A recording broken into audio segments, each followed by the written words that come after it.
Yeah.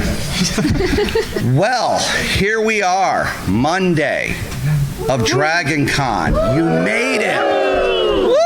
All right. Give yourselves a big round of applause for being here. Yeah. My name is David Boop. I will be your de facto moderator, which I found out 5 minutes ago. So we will be talking about cozy fantasy, amongst probably other things, because I've never been on a panel that didn't get sidetracked. So prepare for a ride. I'm going to let my colleagues here introduce themselves, starting with the person on my immediate left, and we're going to go right on down, and then after that we'll launch into some questions from me. All right, I'm SL Roland, write Little RPG and Cozy Fantasy. If any of you are Dungeon Crawler Carl fans, you probably know me as author Steve Roland. And I write the Tales of Adria Cozy Fantasy series. The first book is Cursed Cocktails, about a blood mage who retires and opens a tavern. Sorry. Hi guys, I'm Jay Boyce. I also write Lit RPG, and mine is slice of life, kind of cozy, so that's why I'm here, I think. Hi, I am Marshall J. Moore. I'm the author of the Son of a Sailor trilogy of cozy pirate novels about a grieving pirate and the community that uplifts him. Hey, I am T. Kingfisher. I have written a lot of novels, and some of them, I am told, are cozy fantasy. I wrote them before it really became a genre, so I'm like, great. Sometimes there are a lot of severed heads, which, may not be that cozy, but it sort of straddles the cozy fantasy, cozy horror line. So cozy dark fantasy, that's got to be a thing. I'm Liz Delton. I write fantasy from epic to cozy. I also have a cozy steampunk series in between those two. My latest, though, is The Witch at the Edge of the Wood, which is about a girl who finds a magical cottage and gets caught in a ruse pretending to be a witch. So let's just, by a show of hands, how many of you already knew what a cozy fantasy was before you got here? All right. And by its name, it's kind of self-explanatory. We do know, like, we've heard cozy mysteries for a long time, and now we have these cozy fantasies. What then was the appeal to write something that maybe isn't like your classic, swords and druids and magic and all of that, going to wars and all of that, something that was more appealing to just people who like a good story about lattes and things like that. So, we'll start and go down again, and then we'll mix it up. So I read this little book, probably not many of you have heard of it. It's called Legends and Lattes. What? See, I fed him Travis that. wrote a book? Yeah. What? And it kind of, it just blew my mind. I immediately fell in love with the concept of, like, the retired hero trope is just, like, one of my favorite things when they, put the sword down and are able to start over in a new life. And I was working on book 5 of a 6-book lit RPG series at the time, and when I read Legends and Lattes, and I had this idea, like, percolated in the back of my head the entire time, and I have an autoimmune disease, and so I wanted to find a way to kind of incorporate that with the story. And so I was like, a blood mage, maybe he has chronic pain from using his magic, and he wants to start over. And so that's how I got into it. I really enjoy anything that's kind of like the start over and live your life how you want to tropes, because we all have some aspect of that, and we're like, okay, well, we just want to step back or, like, be the hero, or have a nice life. And so my tagline is find your joy. I want to put happiness back into the world. Mm-hmm. And I like to read happiness. So there's a lot of really grim, dark things in our genre. Right. And there are going to be monsters in the world, and you might have to deal with them. But coming back to your friends and your little pet companions and like being able to cuddle a bunny corn is really great. I think for me, it's a matter of the scope and scale of the story that you're telling. Like, again, citing back to Legends and Lattes is sort of the flagship of the genre right now. That doesn't take place in an inherently cozy world. Like, Viv is an adventurer and a fighter before she settles down and hangs up her sword.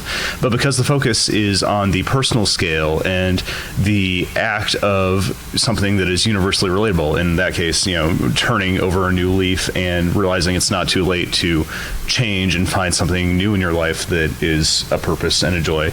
It's the ability to winnow down these, sort of epic scale stories that we're more used to in the genre and focus on the things that are much more universally relatable to you and I. This is why all the shopkeepers were level 20.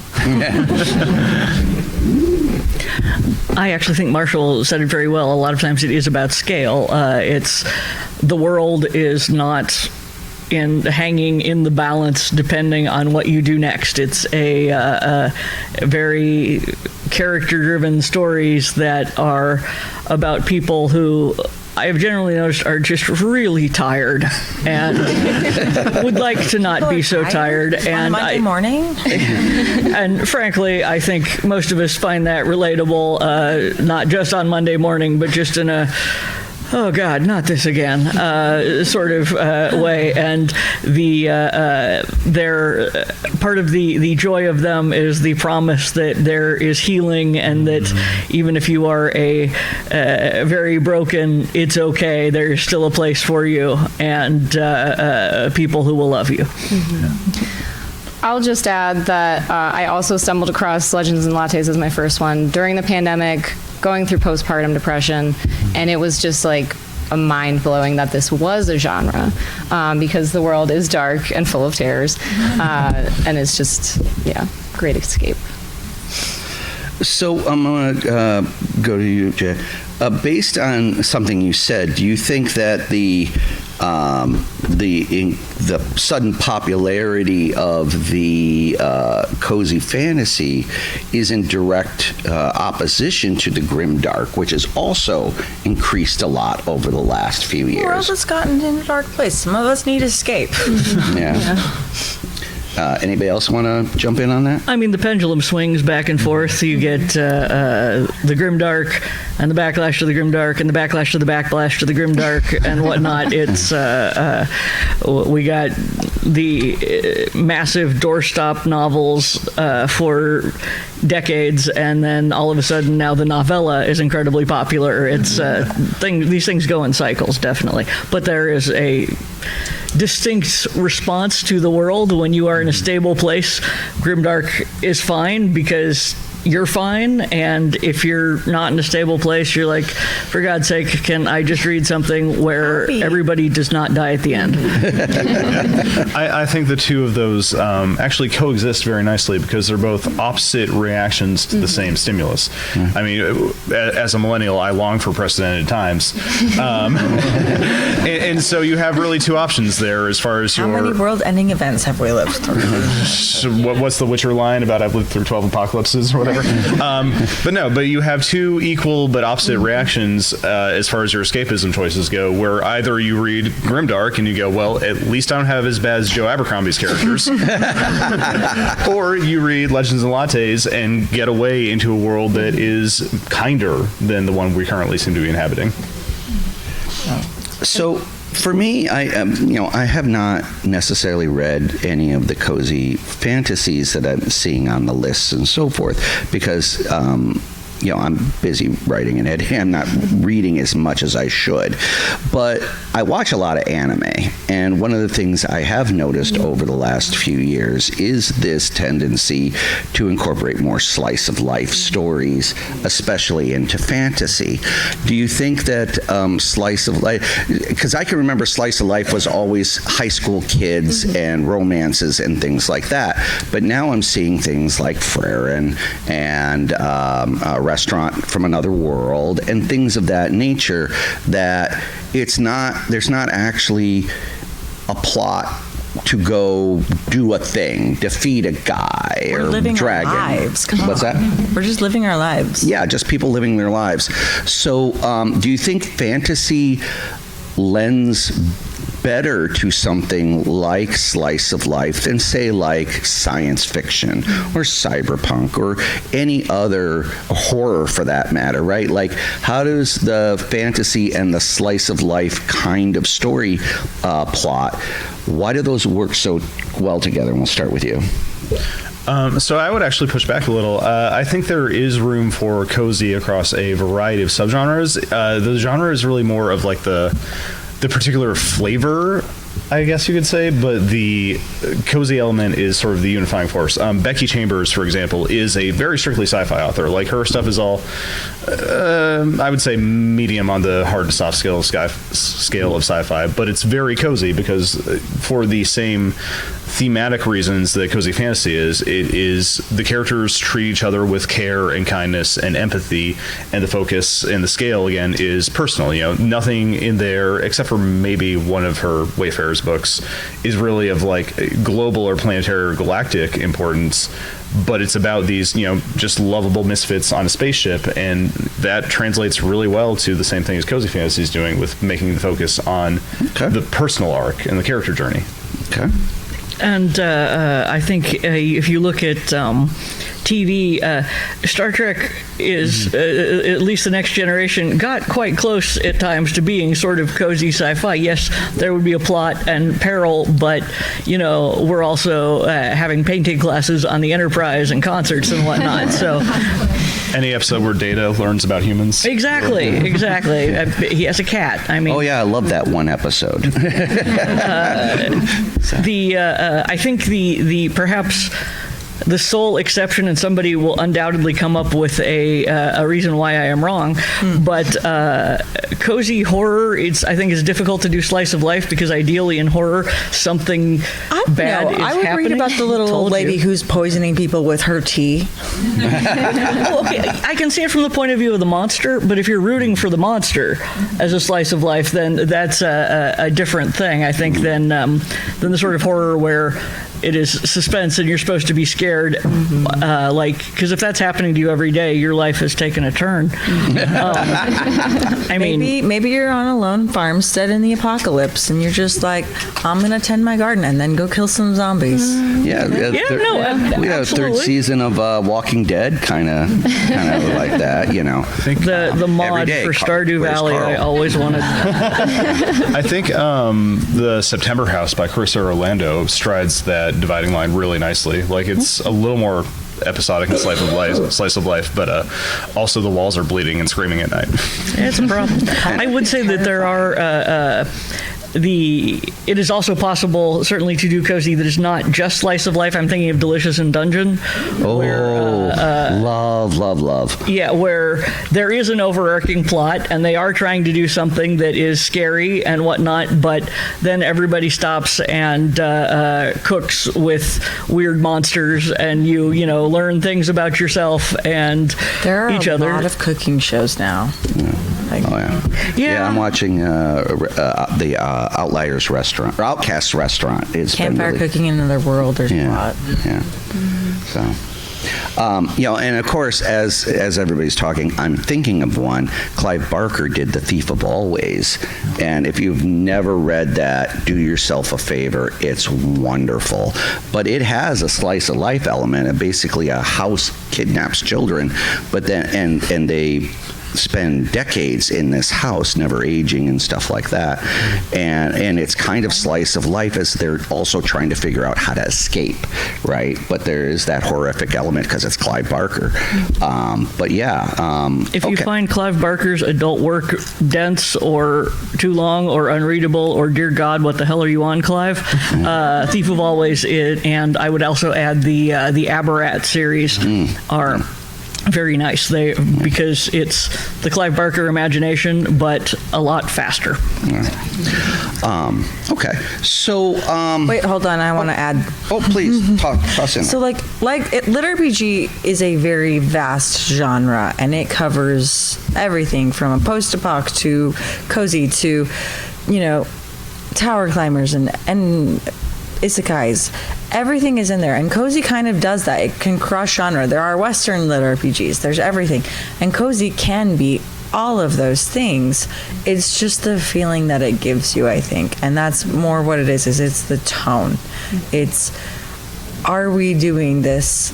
I want to pull back and have a simpler, or like, because there's still going to be a story somewhere, or you're not telling it right.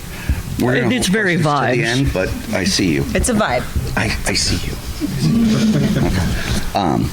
So yeah, let's jump into lit RPG for just a second. I said we might get a little off track, but of course, one of my favorite animes was Sword Art Online, and one of the things I loved about Sword Art Online is they take like several episodes in the middle of this series just to show the main characters living in a cabin, raising their AI daughter, and just existing. And I liked that element in there because it's like we don't ever see in most animes, in most stories, the love interests actually interacting with each other in a necessarily loving way. They're usually adversarial right up until the end, and then it's like, I love you too, and you've waited 26 to 173 episodes for them to say it. But Sword Art Online, I really liked that element that it's like, okay, we admit early on we're attracted to each other, we're living with each other and stuff like that. So when you're approaching your relationships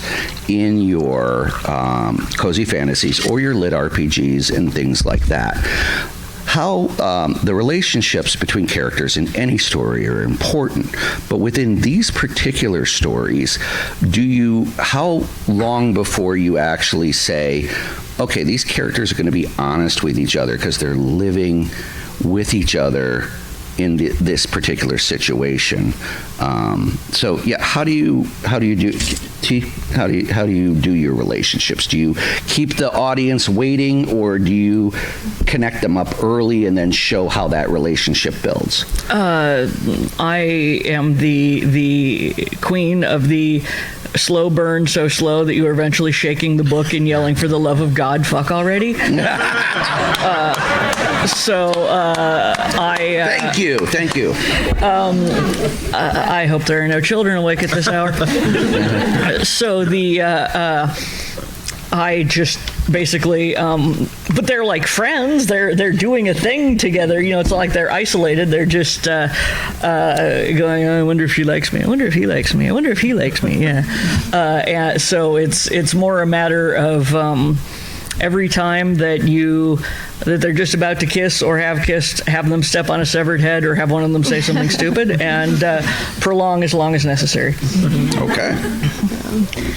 I am the same way, but I'm a lot more lighter and sweet with my romances, if at all. No severed heads? No severed heads yet. Maybe in the epic books later. But my latest cozy actually is no romance, because I was writing it and I realized that the main character was literally, the whole point was that she's working on herself. And I thought that was important. And the next one in that series will have a romance, but people really are happy to see a book with no romance.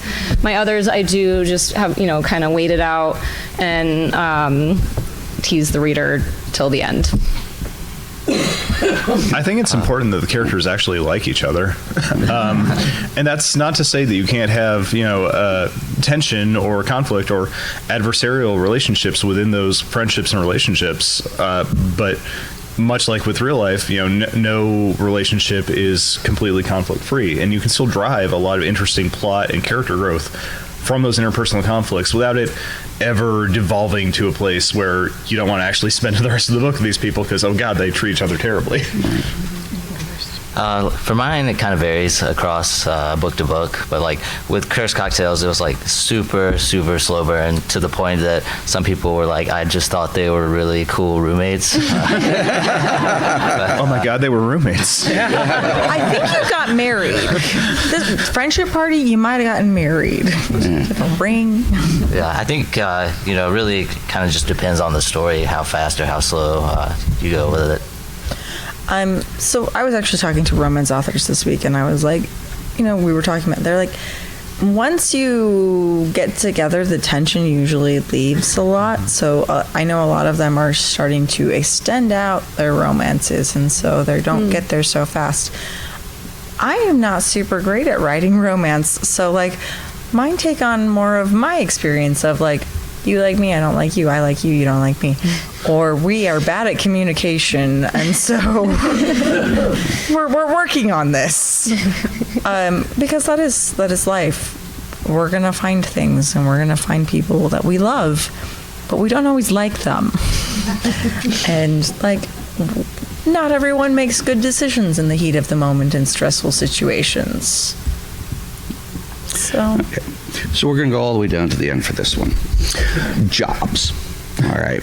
One of the things, so I used to be a bookseller a long time ago, and I had this married couple come in, and they said, "You've got to save our marriage." And I'm like, "Yeah, no pressure." And they're like, no, actually what it is we have a dinner bet on this.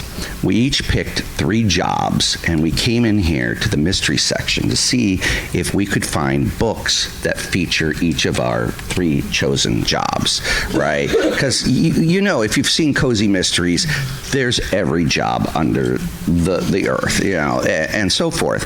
And whoever got the most amount I would of argue jobs, I have yet to see a Cozy where the main character is an assassin. What is the name? What was the name of the series? I got to read this. From what I've read so far, it's more like a cozy comedy slice of life. It's called Happy Kanako's Killer Life, where a very tired Japanese businesswoman accidentally becomes a hitman for hire. She's initially trying to quit, and then realizes that her current job treats her way better than her last one. All right.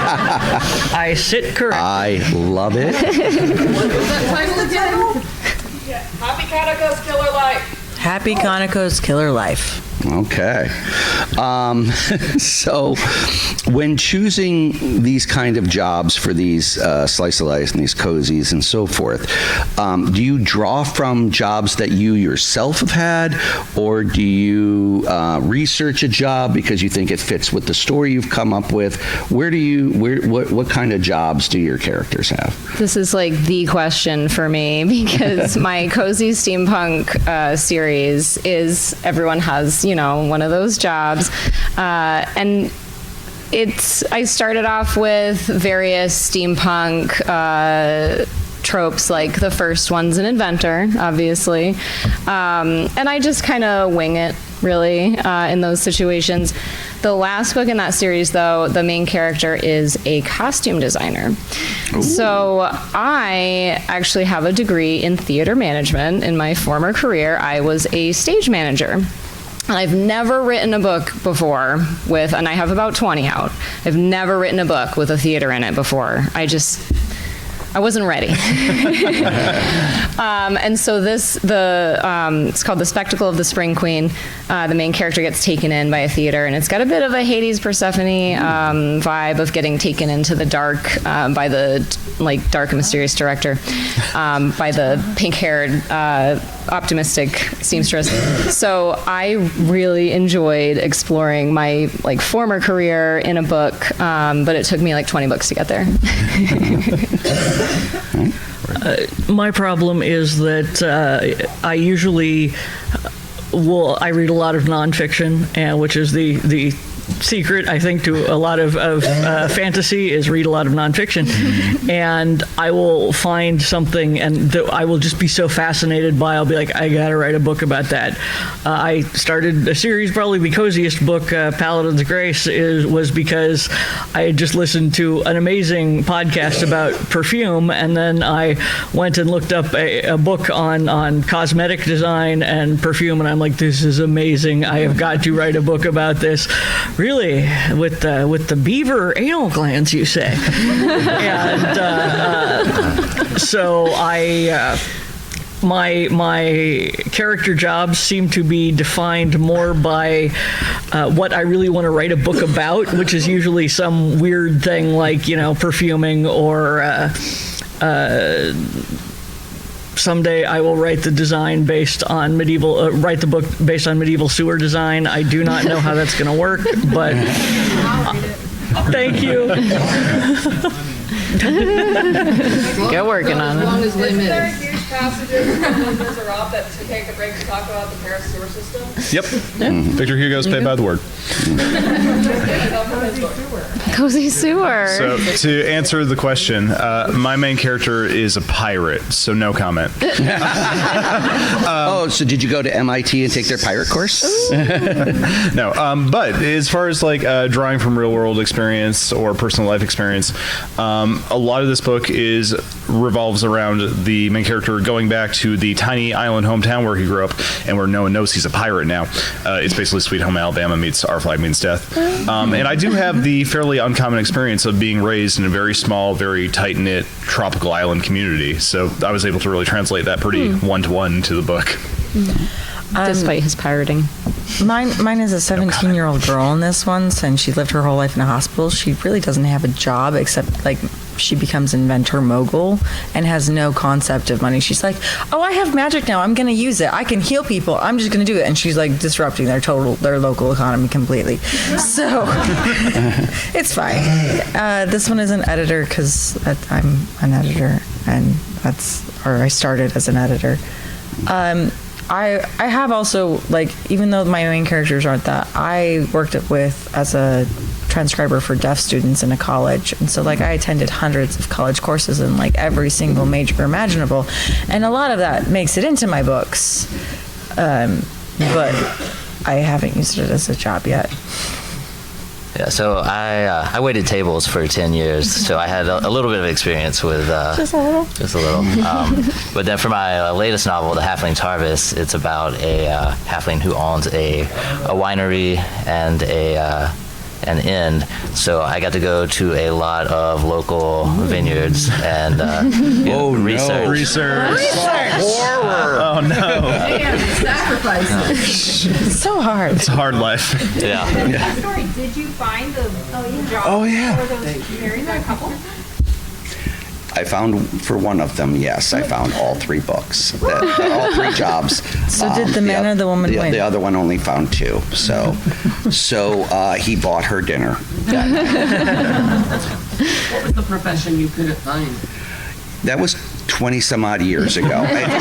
It was hard enough to even remember that analogy. I do not remember, but okay. So one of your titles, Cursed Cocktails. Yes. Right. So obviously, I'm looking at these His titles. name is Steven. What's that? Sorry, nothing. It's fine.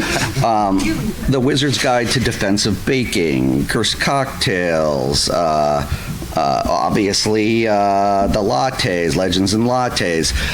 Food seems to play a really big part in all of this. People have to eat. Right. So when you approach and you said you were a waiter and so when you approach the food element of it, how did you look at it like, I'm going to make fantasy foods or I'm going to make real foods just fantasable? So I started with real world cocktails and translated them to a fantasy setting. So like kind of the premise is the main character, he has this book of recipes, drink recipes that he inherited from his father, who in his younger days like traveled across the realm. And so when he decides to start this tavern, he pulls from the different drinks from across the realm. And so I have a friend, he is a very good bartender, and I got together with him and kind of told him like the location and like what they would drink in different areas of the kingdom, and like the vibe I was trying to catch with each thing. And we kind of put a list together, narrowed it down, and then once I had the cocktails that I wanted to go on the drink menu, I took the ingredients and kind of made them fit within my world. So I was a bartender for a brief period of time in Wisconsin, and it was the easiest bartending job I ever had because in Wisconsin they only order three things: beer, old fashions, and blowjob shots. That is the only thing I ever had to make as a bartender in Wisconsin. That was crazy. Okay, to you. I'm gonna say Insife and I go through a lot where she's like just going after food because she was in a hospital her whole life and couldn't eat things. And that, kind of comes from I got diagnosed with my own autoimmune and I couldn't eat things. And I miss food, okay? I want my bread and my pasta. I want it back. So, that's part of that was I was indulging in fantasies of, I want to have this in my world again, please. And, there are things about it that food is a comfort. It is how we all need it to survive, and you can do a lot of fun things with magical animals and making things fun, or bringing things from our world to a magical world. And now you get to try pizza. So again, mine takes place in a more tropical setting than most cozies. So there was a lot of pulling in real world. Caribbean and Hawaiian and other various tropical cuisines. So a lot of shrimp bakes and freshly caught fish. A lot of coconut as a seasoning, pineapple, taro and breadfruit even. I'm fortunate that my mom actually kept a few cookbooks from growing up in the tropics that were very handmade community recipes essentially. So I pretty much one-to-one put a lot of those into the books. Nice. For Wizard's Guide to Defensive Baking, the premise being the heroine can only work with can only work with bread. Her superpower is basically manipulating bread dough and whatnot. By the way, that's such a clever idea. Thank you. Yeah, I love that concept. Yeah, her familiar is a sourdough starter. Yeah. Anyway, that right there has sold me.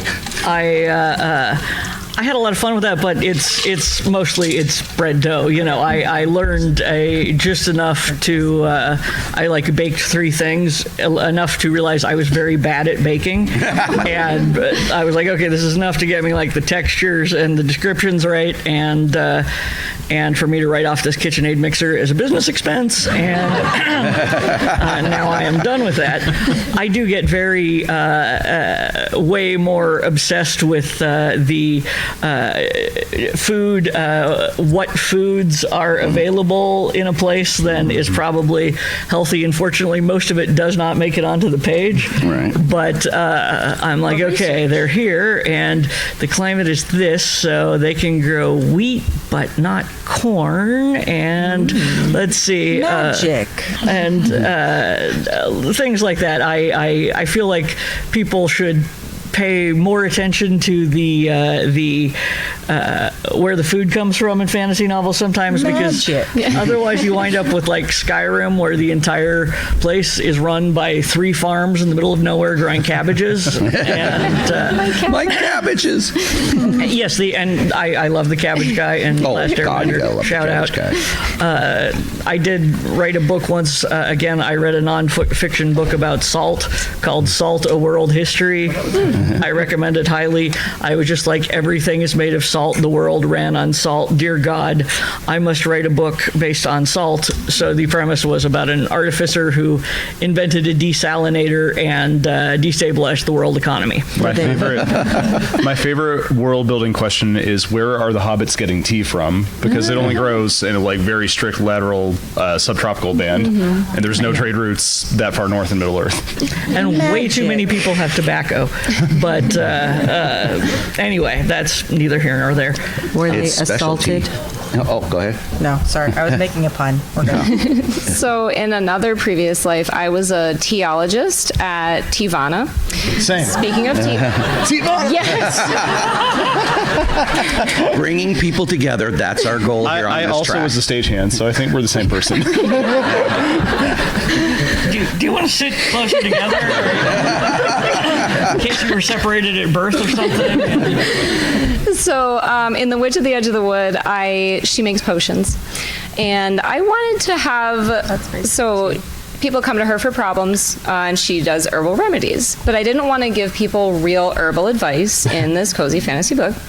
I did do research on actual herbs, and I included things like lavender and Dandelion. But then I made up a bunch because I think fantasy gives us that opportunity. And so, certain plants could do these very special things, but she had to prepare them in a particular way. I have my next book that I'm writing in this series is the tea shop at the edge of the wood. So I'm really looking forward to coming up with tea blends, which I am absolutely going to be doing at home. I have a ton of tea at home, like 1 pound bags of like various herbs and stuff. So I'm going to be mixing tea blends for that. I'm really pumped. Well, I will say- let me know when you have T-shirts ready. And I will say that gotta spill food the tea. is not, in fantasy, is not limited at all to the cozies. Like so many books had the big feast scenes. The Redwall books, if you read those, are just pages and pages of feasting. And I still want to know where Meadow Cream came from because Fantasy food. I read that the reason Brian Jakes was so emphatic about including those is because he grew up with post-World War II rationing. So it was just like him living out like his childhood, like malnutrition. We're doing the things we couldn't, and we can't eat. exactly, yeah, like Turkish Yeah. Delight, which most of us today are like, what the hell is this? Why Like, was okay, this? no, And sugar it's was not as good rationed. as you think It's it not very good. Why is this what you wanted? So on the Turkish Delight is that 1, it was rationing, 2, it was laced with mind control potions, and that is in the book, and 3, Turkish Delight comes in 2 different forms, and one of them is much better than the other. You There. can't discount the mind control drugs. Mind control. Okay, thank you very much. All right, well, we have a lot of people in here, so I'm going to break into questions earlier than I normally do. Yes, like I said, I see you. Go for it. Lead us off. Oh, we have a mic. We are bringing the mic to Yep. people because actually come up to the mic. For the recording. Oh, the mic. The recording. We go to the people. Hi. Hi. Hi. Sorry about that. Thank you so much for all of the book recommendations. I now have a huge list.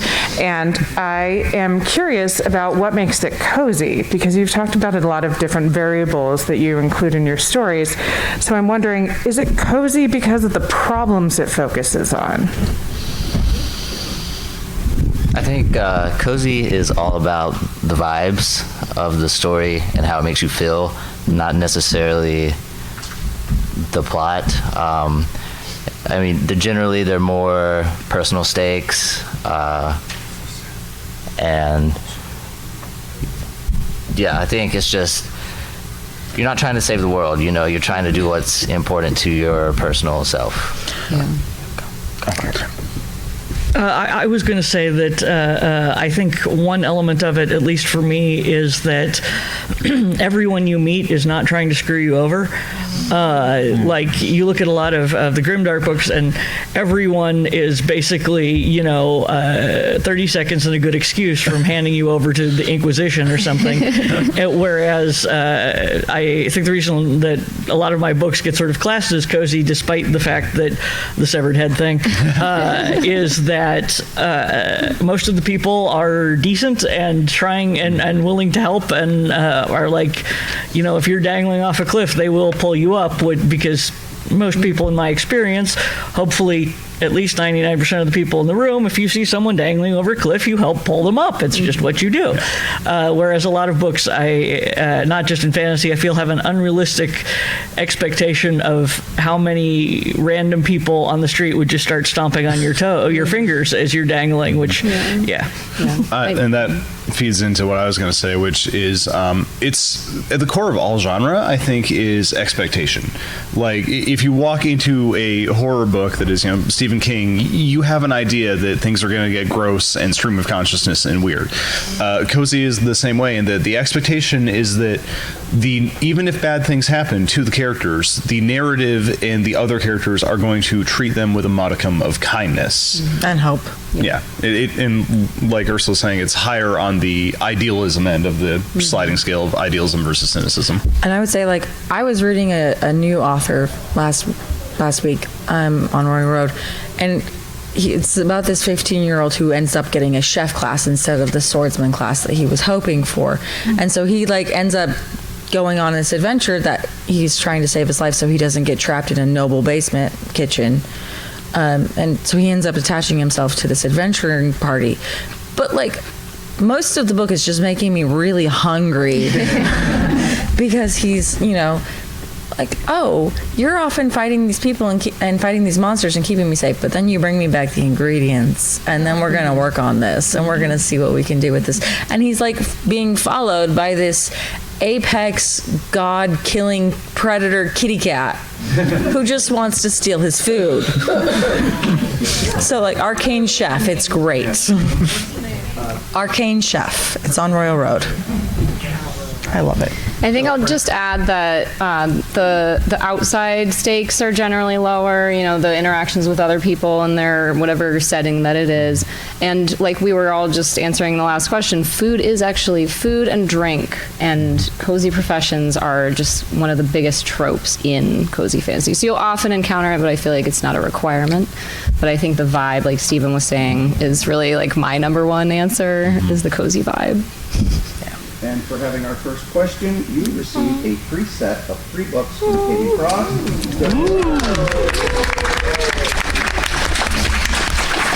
All right, other questions?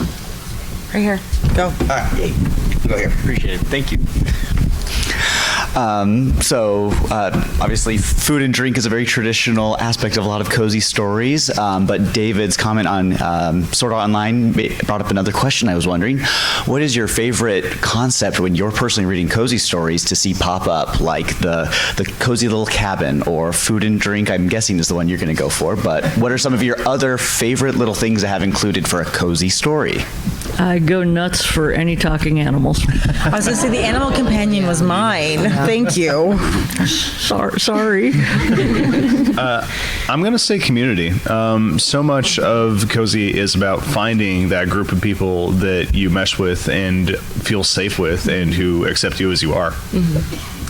Yeah, I talked about this earlier, but the retired hero trope, it does it for me every time. Also, animal companions. They're fantastic. I want to cuddle.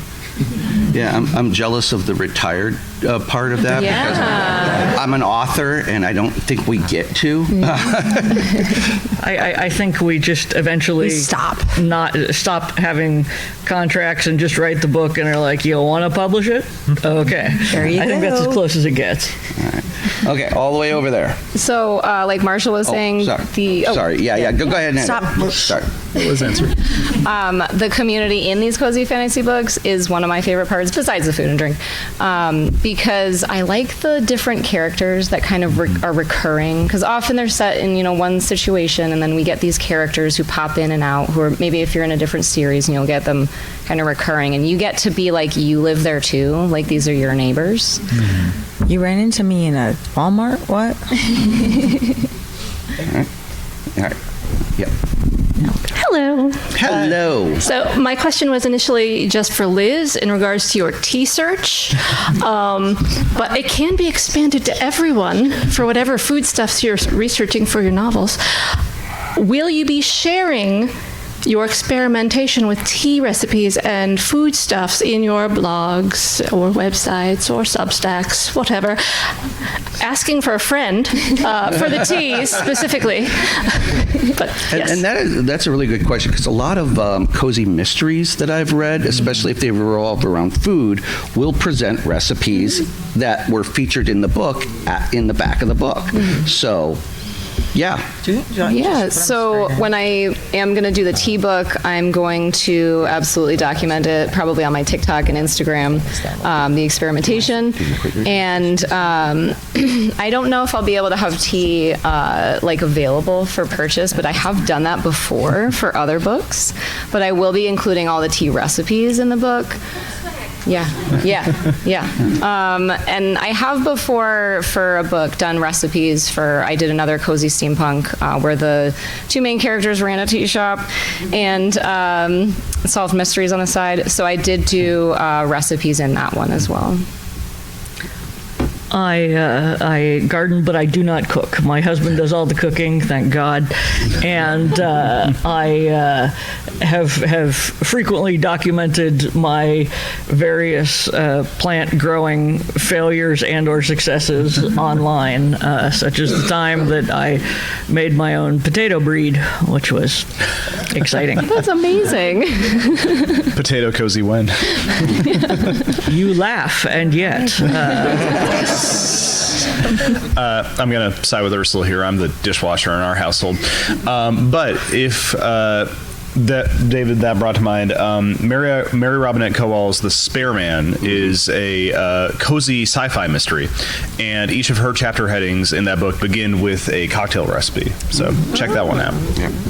I am not a cook. I'd fail. So I share my hey, this is my charcuterie board this week.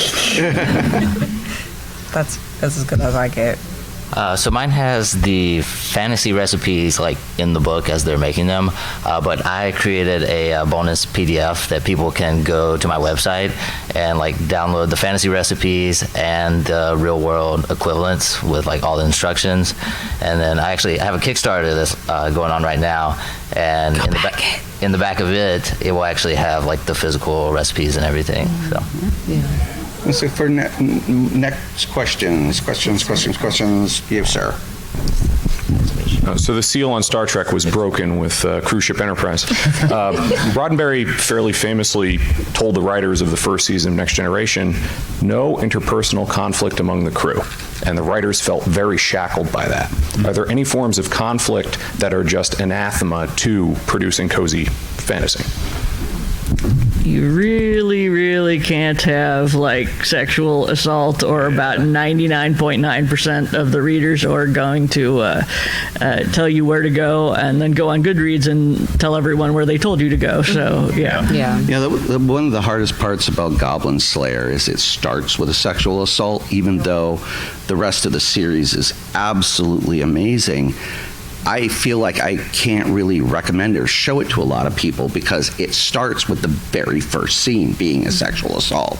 And even though that doesn't necessarily happen through the rest of the series, it's such a turnoff in those first few minutes that you have to like really want to see what happens to get past that.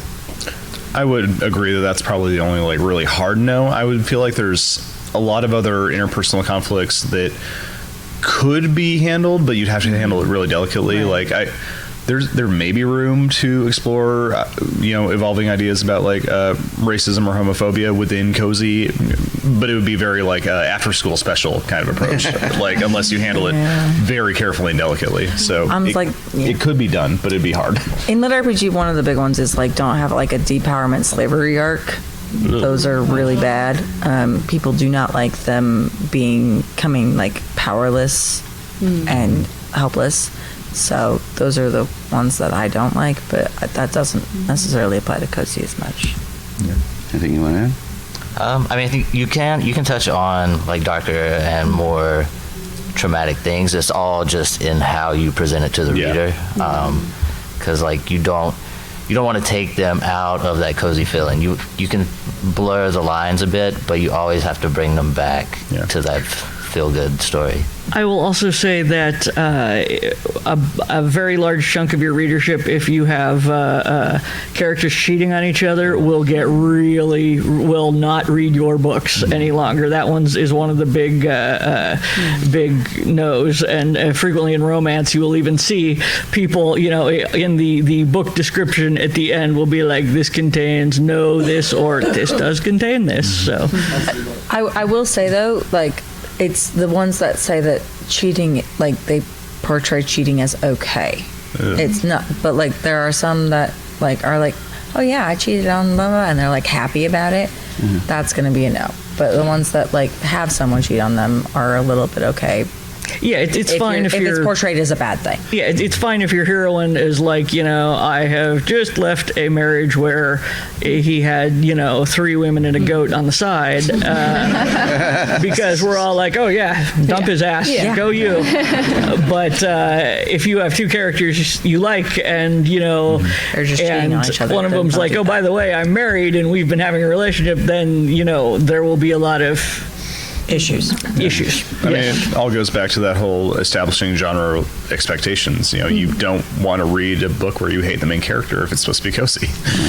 So I'm guessing reverse harem cozy fantasy may not necessarily cross over. Well, that's all above board and consensual. Yeah, It's consent. It's like being poly versus cheating. Right. Yeah. Totally Okay. different. I can Okay. get poly people. I love cheaters.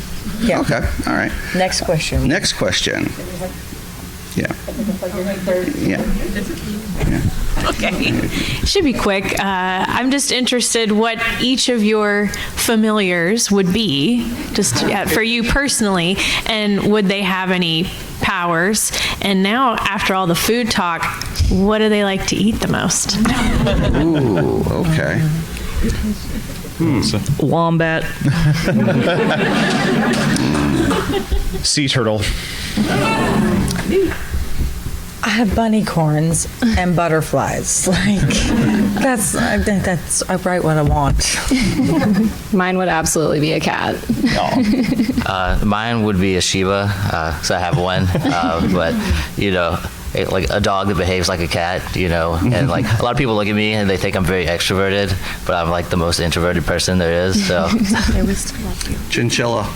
I like chinchillas a lot, especially if they're affectionate ones. Not all of them are affectionate, but affectionate chinchillas are absolutely the best. So, yeah, good question. In fact, that was a really good question. I think we're going to give you a vote. But let us move on to the next question. So, cozy books. What books would you recommend that you haven't brought up yet and not written by an author sitting this table? Violet Thistlethwaite is Not a Villain Anymore by Emily Krempholtz, which comes out in November. It is about a plant witch who was formerly the #1 enforcer of an evil sorcerer who retires from her life of crime to open up a flower shop and has some tension with the grumpy alchemist who lives next door and is very handsome. It's a great book. Violet Thistlethwaite is Not a Villain Anymore by Emily Krempholtz. It comes out from Berkeley this November. One of my favorites is the Weary Dragon Inn series. There's 10 books. It's by S. Usher Evans, and it's cozy fantasy mystery about an innkeeper who gets roped into solving all these mysteries around town because magic is banned, and there seem like there's a lot of magical people who still live there. There's a lot of food in this one as well, which is probably why I like it, and the audiobooks are delightful, so much that I looked up the narrator and hired her for one of mine. Sweet. Highest compliment. I may be stretching the definition of cozy, but the Witness for the Dead books by Catherine Addison Allen are who is a guy who it's by the author of the Goblin Emperor books, same universe, a guy who is just he can see the last minutes of the dead, and his job is to go and see what they saw when they died, and whether it's a natural death or not. And this does not sound like the start of a cozy, but mostly he is tired and wondering if he has enough money to pay for gaslight in his apartment, and he feeds all the cats and worries about things and drinks a lot of tea. They're really good. They are. I'm going to go with Bach, Beware of Chicken. Also narrated by Travis Baldry, the audio. Oh, yeah. Could be wrong. This is the correct I don't listen to audio. So this is a real hidden gem. It's called Bard City Blues, and it's about this country girl from the Highlands who moves to the city to go to this bard college, but she can't afford it, so she works at this tavern and plays music, and there's a gelatinous cube that washes dishes, and it's just it's amazing. So I'm not as familiar with the modern stuff as these guys, but there's a book series I read many, many years ago that really falls into this category. And the first book in the series is called Malady of Magics by Craig Shaw Gardner. And it's about a magician's assistant and his master, while trying to summon a demon, accidentally becomes allergic to magic. And so he has to send his assistant out to do the assignment that was assigned to him by the king. And this sidekick has a really hard time being the hero. And ultimately, it's discovered within a short time within the first book that he is the quintessential sidekick. He can never be the hero because he's the archetype for all sidekicks. And so he is constantly trying to break out of it. But my favorite part of it is the traveling, singing, dancing troupe,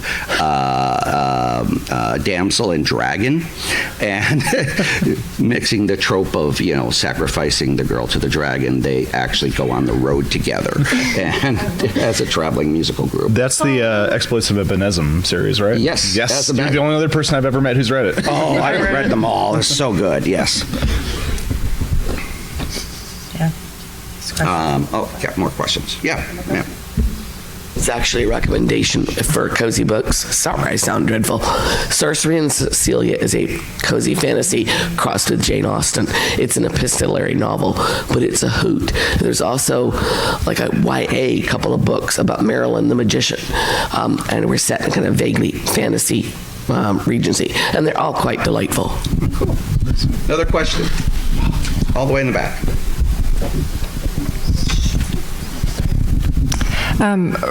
Writing cozy, are there any recurring conflicts with traditional editing or publishing?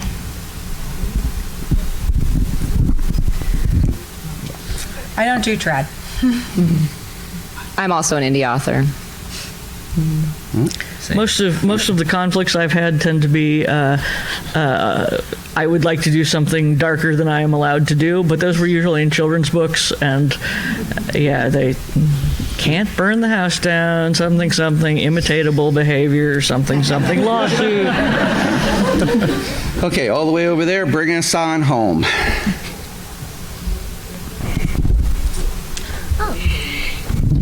So this was a question that was also asked in the Writin' and Fightin' panel that I think would also do very well in this one, which was not so much a fight scene, but what sort of cozy story would you love to see that you haven't so far yet? Whether it be one that you would like to write yourself or one that you would just like to exist. So, not my current project, but my next one, I really want to do a cozy horror of like a necromancer with like some adorable little skeletons and minions and things like that. I think that would be a lot of fun. Cozy necromancer. Not what I would have put together. My latest work is a cozy horror, but I can't really talk about it because it's on sub right now. So, I am currently working on a cozy mystery that is a retired angel and a retired devil solve crimes in a small town. They don't really like each other, but sometimes you just want to hang out with the only other person who has been alive for several thousand years and knows how to cheat the social security computers. So. The next book I'm going to work on that's cozy that I haven't mentioned is about a former spy who is an archivist and has to secretly solve some crimes in her cozy archival times. I was like, my next one's going to be a portal apocalypse. But it's going to be somewhat cozy because she's a supporter character, so we'll see how that goes. I don't know. I have several projects in the works, but nothing specific for this, but some stuff that might be tangential, so yeah. And for having our last question, you get our last book. So while I'm delivering this, if my panelists would be so kind as to tell us where we can find you online, what you got coming up that you want people to be excited about, things like that. We'll start down on that end and work our way down. You can find me at lizdelton.com, and my next project is the library at the edge of the wood, which is something I also haven't mentioned yet, and that's on Kickstarter this October. You can follow it now. T. Kingfisher, and honestly, I mostly hang out at Blue Sky, where I am also T. Kingfisher.